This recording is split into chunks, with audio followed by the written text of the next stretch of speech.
Vía Confort te dice que te quedes en casa, que ellos tienen todo en electrodomésticos, muebles y fitness. Y te dice que podés consultar por la web o por el Fonovía. Por ejemplo, este radiador de aceite en Utah por solo $63 y con envío gratis en Montevideo. Vía Confort 2507-3883. Muy bien, vamos a retomar. Entonces, entre las primeras cosas que rompen los ojos es esto de que no haya habido ninguna medida cautelar más que fijación de domicilio. Se sabe que un juez, en el caso de Los Santos, no puede poner una medida más gravosa que la que pide la fiscal. Explique por qué la fiscal no pidió una medida más gravosa. ¿Se puede explicar? Bueno, capaz que esa pregunta habría que hacerse de la fiscal. Yo difícil que pueda responder por la fiscal. Lo que yo siempre trato de darle a la teleaudiencia un panorama bastante entendible de cómo opera el proceso. Bien. En Uruguay, el que tiene potestad de acusar es el fiscal. Sí, el fiscal tiene solamente determinadas hipótesis en donde siempre debe pedir, vamos a lo mayor, donde debe pedir la prisión preceptiva, preventiva, sí, que vaya preso. Esos están definidos en algún artículo, que es el 224.2 del Código de Proceso Penal, que establece que, bueno, que el juez siempre podrá aceptar o no lo que le pide, pero que el fiscal, ya para responder de alguna forma con criterio a lo que usted me dice, el fiscal deberá, en determinados casos, cuando exista riesgo de fuga, ¿verdad?, entorpecimiento de investigación, riesgo hacia la víctima y a la sociedad. Lo que se presume, esta última parte, cuando la persona es un reiterante o es un reincidente. No sé si en definitiva, porque es arreglado si estas personas tenían alguna esa cualidad, ¿verdad? Y pone una nómina la norma de delitos, por eso es lo que decía muy bien la colega, de delitos en donde se le tenga que acusar al fiscal, además de determinado delito, que está violación, está homicidio, está estupefacientes, que es una de las figuras que le imputa. Pero no está, ¿verdad? Irónicamente, la retribución o la promesa material no está incluida en la fecha. Yo creo que las Entonces, normas... ahí volvemos a cuál es el concepto que se tiene realmente en la sociedad en su conjunto, ¿no?, sobre lo que es el abuso de menores. Exacto. Eso es un tema de criterios políticos que creo que estos programas hacen bien en el sentido de que habrá que pensar a la actividad política en general a rever un poco estas normas para que no nos vuelva a pasar este tipo de cosas. No es la primera vez que yo soy invitado lamentablemente a hablar algunas falencias en cuanto a lo que entre Fiscalía, ¿verdad?, y la justicia terminan quedando libres o personas que realmente por los hechos. Lo que yo quería aclarar también, que venía hablando, que de la solicitud fiscal de formalización tenemos, sin meterme en lo que cada abogado defensores hagan respecto de la defensa de sus clientes, de sus defendidos, tenemos que de la solicitud fiscal, ¿qué significa? Es el inicio. La fiscal dice, yo entiendo que estas personas tienen que estar sometidas a un juicio penal, ¿verdad? Tenemos que, todas menos unas, lo que le imputa a la fiscal son reiteradas retribuciones de tener actividad sexual con ellos con promesa de estupefacientes, ¿verdad? O dinero.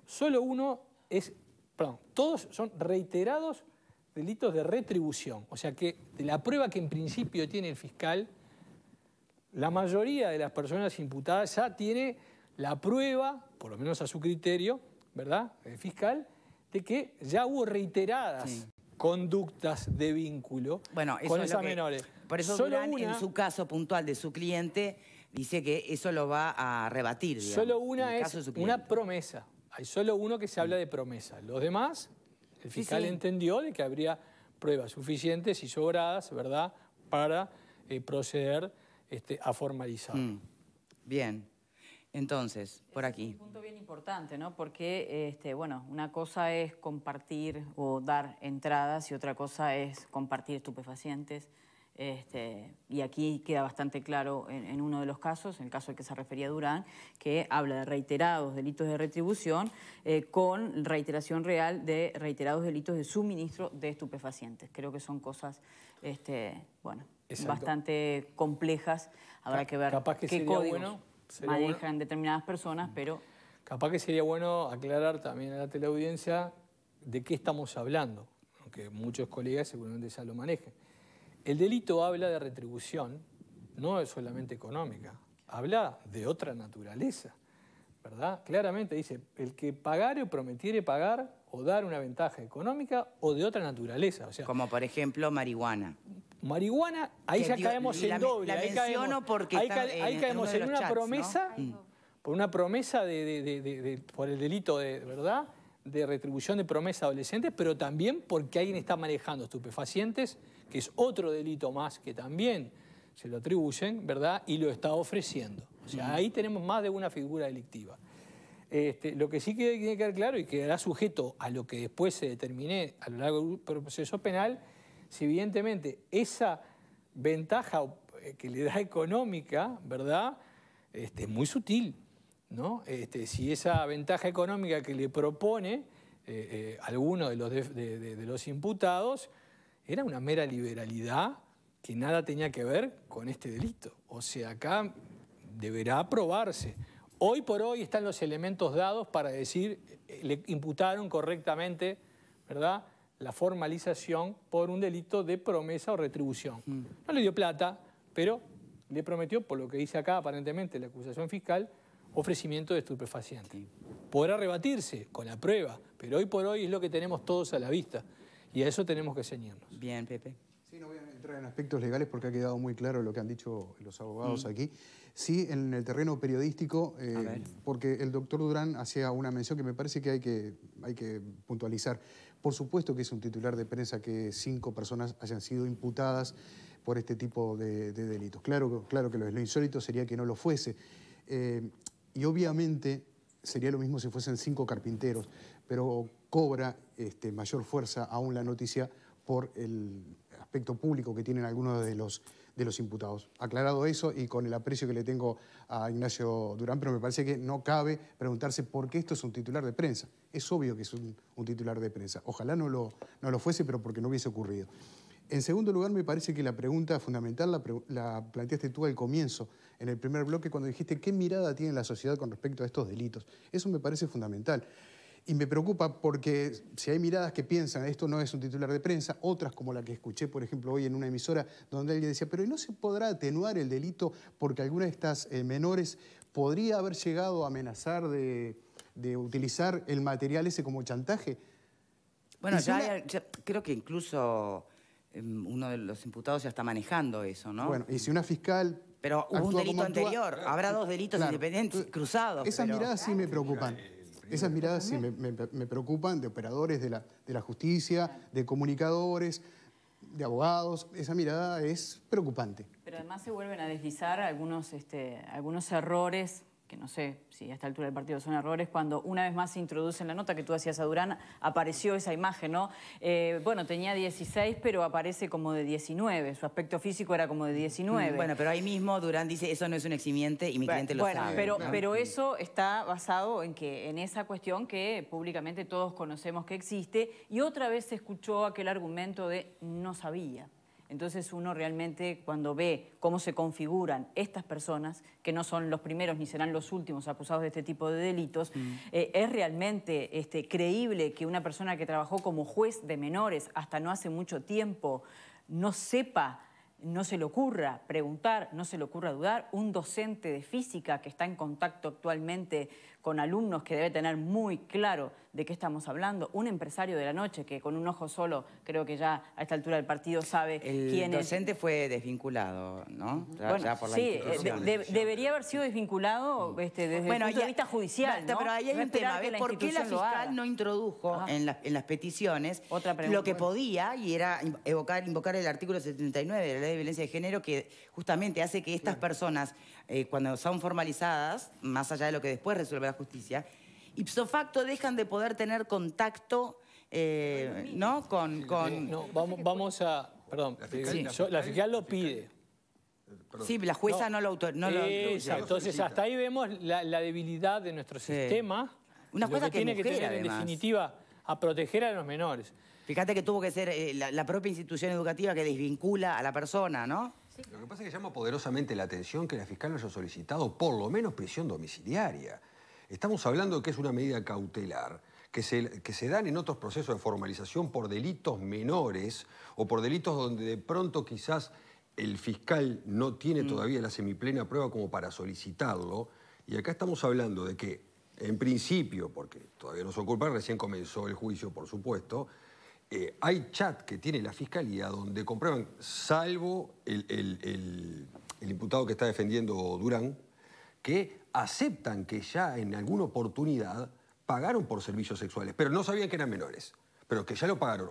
Ahí tengo una presunción simple de que evidentemente el delito puede llegar eventualmente a configurarse. Entonces, no solicitar una prisión preventiva, aunque sea domiciliaria, deja a estas personas en contacto con las víctimas. De sobra se plena prueba. Pero vamos a suponer que no, porque el juez no tiene acceso a la carpeta de investigación. Pero por lo menos deja en contacto a los formalizados con las víctimas, porque eso de la prohibición de acercamiento, que tengo que fijar domicilio y demás, la verdad, muchachos. Con las víctimas, y creo que como muy bien Marta describía al principio, con otras personas que pueden estar involucradas en esto. Se habla de hasta 30 personas involucradas y creo que lo pasamos como de alto, pero hay que quedarnos también en este asunto que puede tener derivaciones distintas, que es el caso de una muerte de una joven de 17 años cuya autopsia no ha podido ser precisa respecto a si hablamos de suicidio o hablamos de un homicidio, ¿no? Creo que no son temas menores. El hecho no claro todavía, lo cual no es nada menor. Lo que es llamativo es que son personas que tienen cierta peso en la comunidad y que de alguna forma es muy dable de suponer que van a ejercer alguna suerte de presión para que no se complique más su situación jurídica. Entonces, es muy llamativo que no hayan pedido. Yo lo que he visto es que muchas veces cuando tenés ese tipo de delitos, como que lo que surge de la ley de género lo dejan de costado. No sé si fue lo que pasó en este caso, pero en general cuando tú traes otro delito del Código Penal, lo que es vinculado a la ley de género como que se descarta. Y ahí vuelvo con lo que dije al inicio de por qué los temas de los niños, niñas y adolescentes sigue siendo considerado un tema menor o de poca importancia.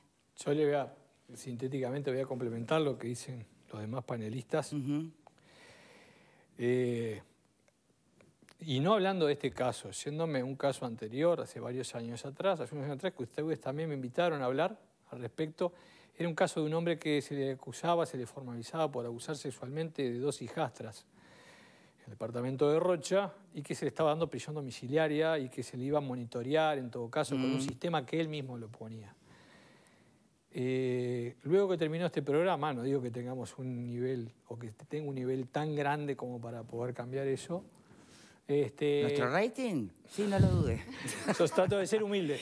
La realidad es que, no, hablando en serio, terminó el programa y el juez, el fiscal, dejó sin efecto y modificó el pedido por prisión. O sea, que siempre está en la posibilidad del fiscal de enviar una modificación de la medida, sustituir la medida A por B. Eso siempre. ¿Pero cuánto tiempo tiene para hacer esa modificación? Bueno, él lo tiene. Lo que dure el programa de hoy.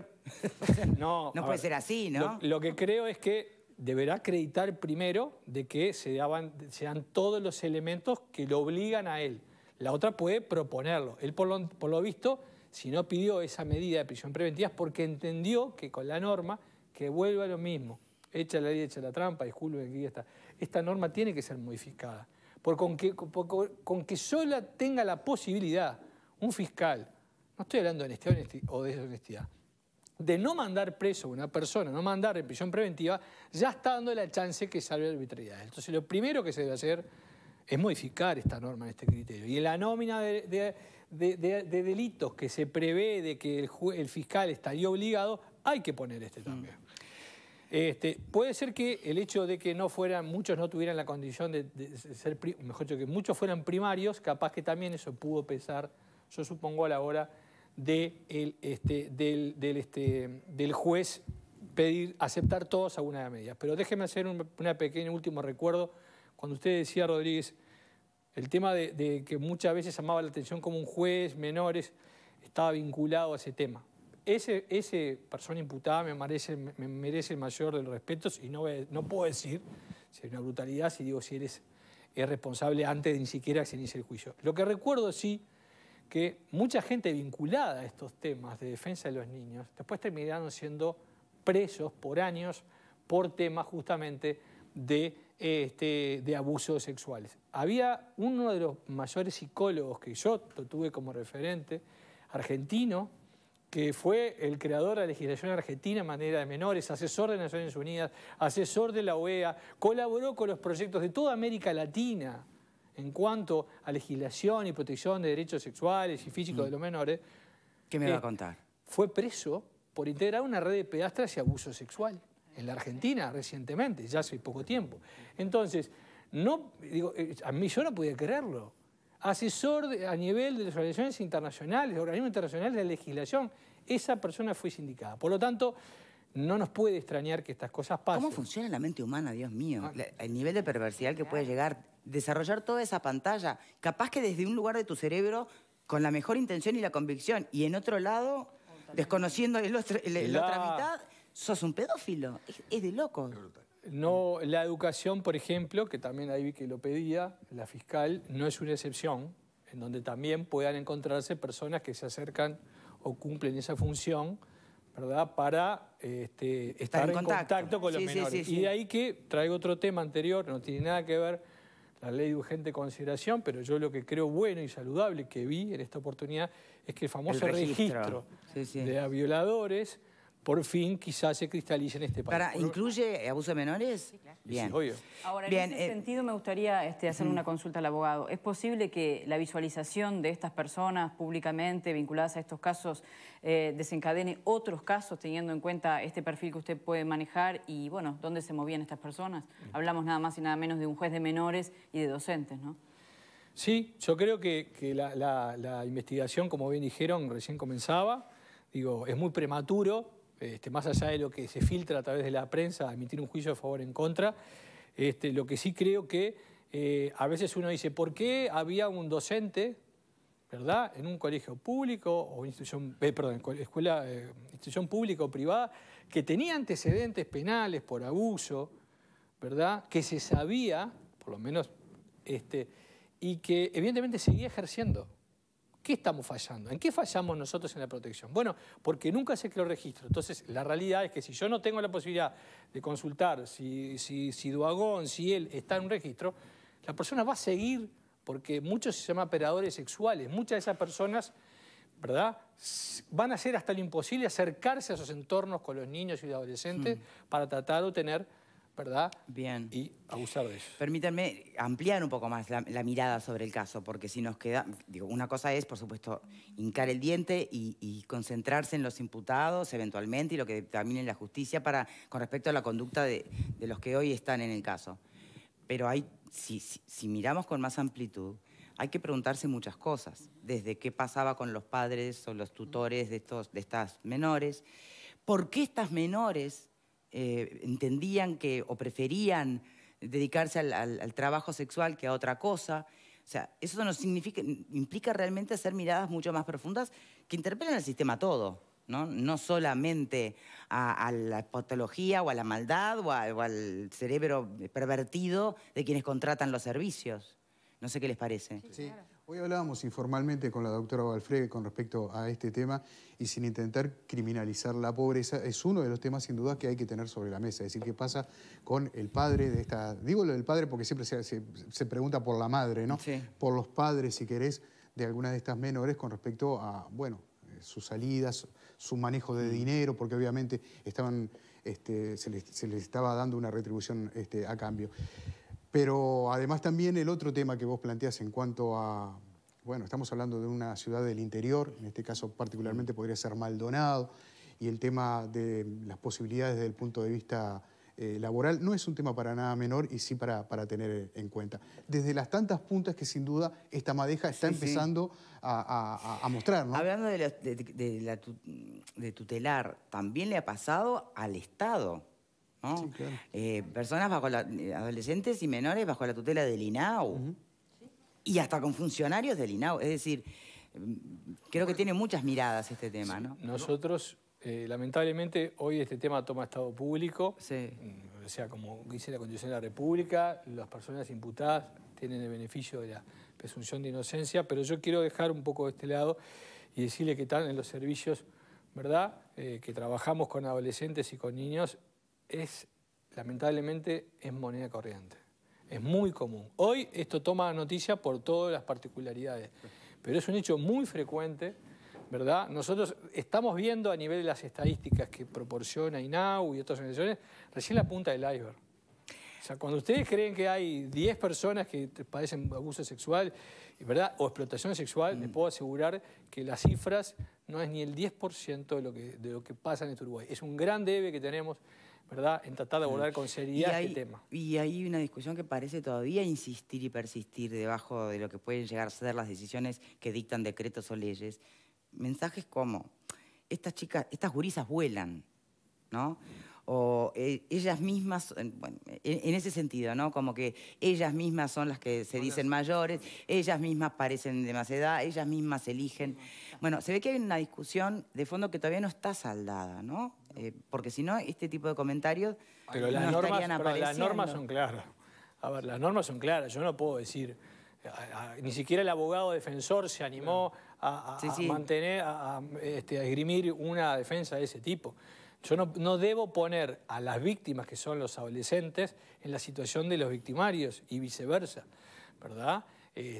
Nosotros tenemos un marco jurídico que cumplir, donde establece que la persona mayor de edad que tiene relaciones con un menor, ¿verdad?, salvo que sea una relación consentida entre los 12 y los 15 años, dice la última modificación del código, que se puede mostrar, ¿verdad?, pero libre de todas estas otras promesas o retribuciones que deberá demostrar, ¿verdad? En ese caso sería libre. Muy interesante la pregunta que le hizo el colega que a uno de los abogados defensores, si esas muchachas que ejercían libremente, ¿verdad?, que mejor digo, que tenían esas relaciones libres, eran o no las mismas que se estaban tratando por explotación a los mismos. ¿Por qué? Por dos motivos. Porque también hay un tema de red. O sea, la norma no solo castiga también la promesa, no solamente la promesa, además castiga la promesa o la entrega de estupefacientes, sino que además la ley de estupefacientes da la posibilidad que en caso de que haya un grupo de 3 o más personas que reciban beneficios por el manejo de los estupefacientes, es otro delito más. O sea, esto puede ser mucho más grande de lo que aparece hasta el momento. Ayer se hizo la formalización. Empezado, si bien hubo una investigación, creo que es desde noviembre del año pasado, lógicamente ahora comienza de verdad lo que es el trabajo de la Fiscalía para, lógicamente, eventualmente armar alguna acusación, ¿no? Entonces creo que ahora es donde se van a ver las pruebas sobre ¿Qué pasó con la chica que aparece muerta, que es una de las justamente chicas que se dedicaba a esto? Yo no sé si existe o no la famosa plataforma que dicen que también está en Argentina, que es donde ellas ofrecían sus servicios sexuales. Pero más allá de eso, sí fue a través de una amiga de la chica que aparece fallecida, que aparece el celular y aparecen los mensajes y aparecen los imputados. Eso es la cadena, ¿no? ¿Qué se sabe de esta chica que falleció? Falleció, se decretó suicidio, ahí quedó, no se investigó más. Decía más temprano, Victoria, que bueno, por las pericias forenses no se pudo determinar exactamente las causas de su fallecimiento. No se va a reabrir el caso a partir de esto. Ayer la fiscal hablaba claramente de que si bien no son vinculaciones directas, al existir piezas que se conectan, esto también abre una puerta para seguir investigando ese caso. Por eso creo que llama la atención las medidas adoptadas respecto a, bueno, fijar domicilio y demás, parecen ser muy leves por las derivaciones que esto puede llegar a tener. Bautista, ¿sería el único caso de una chica que se dedica justamente al trabajo sexual que aparece sin vida? Y que queda como en... menores no es trabajo sexual, ¿no? Estamos hablando de... Sí, abuso. exactamente. Sí, si perfecto, es menores, perfecto. no tiene la facultad, Exacto, no es un mal llamado cliente de ir a buscar esos servicios. Sí, Cae correcto, entre la correcto. figura de delito. Y bueno, que ofrecen su cuerpo por internet o lo que... Nosotros, sí. a ver, lamentablemente, incluso en programas anteriores, años anteriores, hemos asistido y hay casos donde, en casos dudosos, de norte a sur del país, Sí, desde Rocha hasta Paysandú, jóvenes que en principio habrían sido denunciantes o habían estado involucradas a un tema de explotación sexual, fallecen en circunstancias poco claras, ¿verdad? Sí. Incluso fallecen testigos que atribuían de que había una explotación sexual. Y bueno, es parte de la literatura penal de este país que en muchos de esos casos, obviamente, al perder la vida las figuras claves no se pudo continuar. Yo no quiero decir que este sea el caso, capaz que es una mera coincidencia, pero Uruguay, cuando hablaba del debe, hablaba justamente de eso, porque una de las formas de terminar con el tema, las redes de microexplotación, es terminar con la vida de la persona. Sí, por eso llama de verdad poderosamente la atención que, bueno, que algunos casos, como los que usted citaba, queden así sin seguimiento o... Lo que pasa es que tenemos acá en Uruguay la mala costumbre de la centralización en Montevideo y nos olvidamos que hoy será en Maldonado, otro día fue en Rocha, otro día fue en Cerro Largo. Lamentablemente en el interior estas cosas son muy frecuentes, como decía Bautista, y aparte está el tema de que Uruguay, como tiene una legislación que internacionalmente se considera laxa, corremos el riesgo de que se considere que acá este tipo de redes son negocios que rinden. Entonces creo que lo que tendríamos que tener es una política criminal contra lo que es la explotación infantil más fuerte para dar un mensaje de, bueno, señores, quieren poner este tipo de negocio, elijan otro lugar porque acá no corre. Si no, van a seguir apareciendo este tipo de situaciones donde además en el interior las posibilidades que tiene la gente joven de estudiar, progresar o dedicarse a otros trabajos son acotadas, porque lo cierto es que cuando una chica está en el interior o viene a estudiar a Montevideo, o tiene que acceder a una universidad privada, no siempre se puede, o si no, tiene que ser maestra, enfermera, o no sé, o trabajar en algún supermercado. Entonces creo que... Es una policía también bastante más impermeable, sí, por decirlo de alguna manera, sí, a algún tipo de tentaciones que puedan surgir.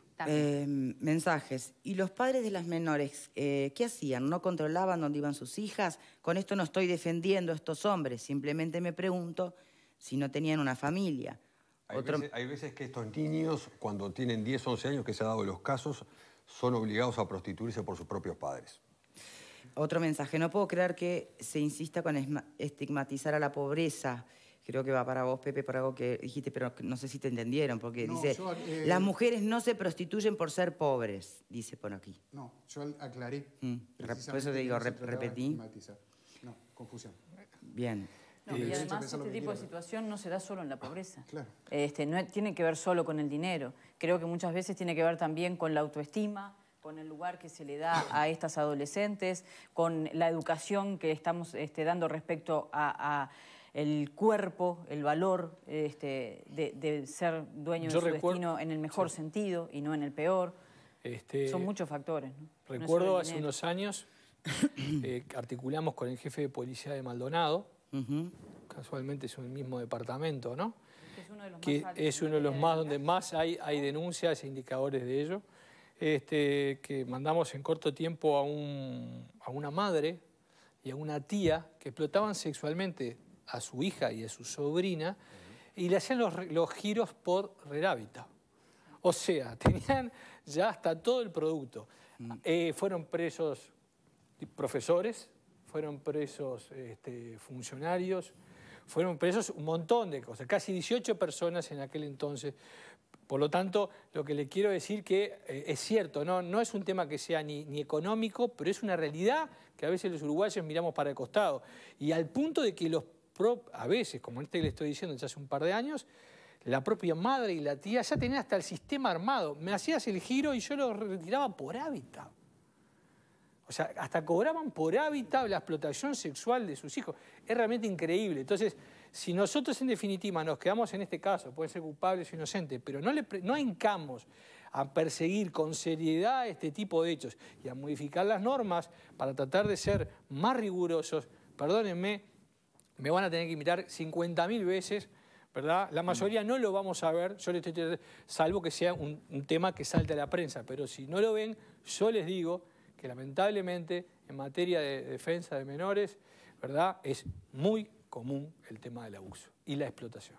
Bien, ¿y cómo hay que trabajar con las chiquilinas, las menores que, por ejemplo, defienden que lo están haciendo porque les interesa esa forma de ganar dinero y que no se visualizan explotadas ni abusadas? Yo no es que la contradiga, pero está bien. Pero ahí me parece que estamos buscando ya el caso de laboratorio. Cuando nosotros tenemos de punta a punta, le digo, explotaciones sexuales y jóvenes que eran denunciantes, que mueren en situaciones extrañas, y el sistema le falla a la gente. Tuvimos que tener niñas en Artigas que tuvieron que usar sus cebalitas mientras se filmaban. Está clarísimo para el caso de las que se...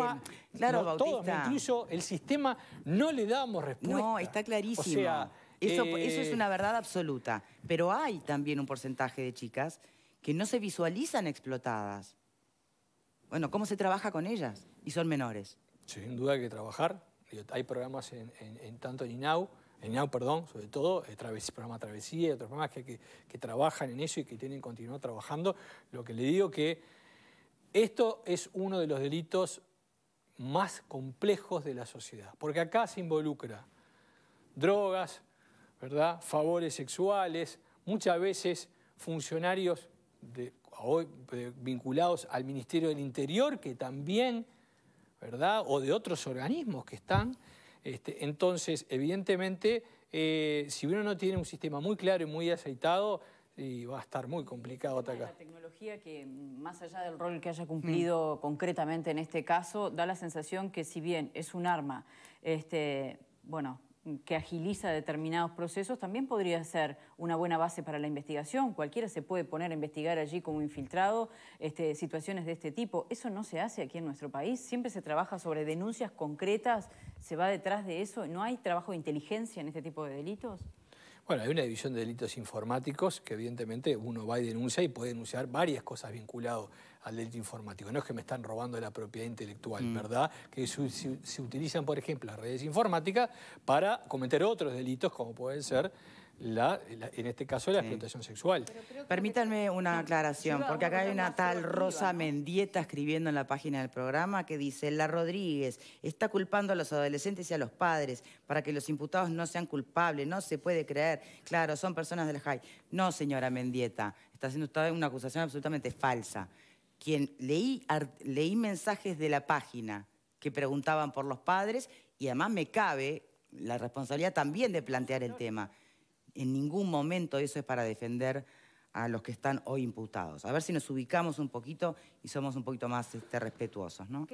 Bautista, creo que lo que te decía Verónica es si desde inteligencia lo que se hace es mandar tipo un agente encubierto a los lugares donde se sospecha que hay ofrecimiento de servicios de menores para su explotación, para conseguir pruebas y después de alguna forma formalizar a las personas involucradas. Era eso lo que quería decir, ¿no? Si no hay una actitud más proactiva de las investigaciones, porque hoy estaba escuchando autoridades del Comité de Erradicación, por ejemplo, del abuso infantil, y hablaban de, bueno, en el 2018 se registraron 300 denuncias, pero el año pasado se registraron 200. Creemos que en realidad no es que bajó, sino que se han dado distintas modalidades, los contactos ya no son tan personales, sino que se dan más bien a través de las redes. Bueno, ¿qué es lo que hacemos? Que no estamos investigando esas redes para saber que, bueno, no es natural que eso suceda a través de una plataforma donde alguien que, aunque diga ser mayor de 18 años, publica fotos que claramente no es mayor de 18 años y ofrece allí su cuerpo. ¿No estamos investigando eso?